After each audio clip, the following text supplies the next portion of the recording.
गरुड़ पुराण की कथा आती है कि यमराज जी एक तोता को देख के हंस गए। तो तोता बोला कोई और हंस जाए तो बात बनेगी, यमराज हंस रहा है। तोते के मित्र थे गरुड़ जी, भगवान के वाहन। तो अपनी पहुंच लगाते हैं ना लोग, जब संकट में आते हैं तो अपनी पहुंच लगाते हैं, जैक लगाते हैं, हाथ पांव फड़ाते हैं। गरुड़ जी को कहा कि भैया तुम कैसे भी एक काम करवा दो। बोले क्या? ये यमराज जी मुझे देख के हंस गए हैं, मुझे लग रहा है अब मेरे जीवन के दिन 4 बचे हैं।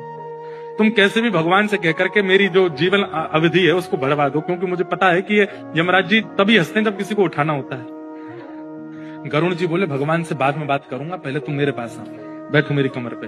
गरुड़ जी उड़ा करके उनको 7 समुद्र पार एक गुफा में ले गए और वहां भीतर ले जाकर के छोड़ दिया। बोले यहाँ रहो, यहाँ कोई नहीं आएगा, और ये 2-4-10 दिन यहीं बैठे रहे ना, सब ठीक हो जाएगा अपने आप। और मैं जाके भगवान, मैं यमराज जी से बात करता हूँ, भगवान को छोटे काम के लिए क्यों बोलना? मेरी पहुंच तो सब जगह है। मैं भी रसातल में जाके यमराज जी से कहता हूँ तुझको नहीं लेके जाएंगे, ठीक है?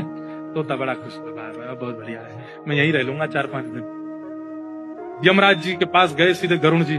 गरुड़ जी तो भगवान के वाहन है, सब खड़े होते हैं, उनको देख के यमराज जी बोले आइए आइए। कैसे आए? बोले हम बस एक बात कहने आए हैं, फिर हमको जाना है वैकुंठ। हमारा एक मित्र है तोता, वहां का, उसका ये नाम है। बोले अच्छा, तुम उसको देख के हंस गए थे परसों, क्यों हंसे थे? कोई योजना बन रही हो तो मत बनाना। अच्छा, उस वन के तोते के बारे में? बोले हाँ, मैं तो उसको देख के इसलिए हंस गया था, मैंने कि देखो कैसे कर्म की विधि, ये अभी यहाँ बैठा है और इसकी मृत्यु 7 समुद्र पार एक गुफा में बिल्ली के खाने से होगी, और मैं ये सोच के हंस रहा था कि ये 7 समुद्र पार पहुंचेगा कैसे।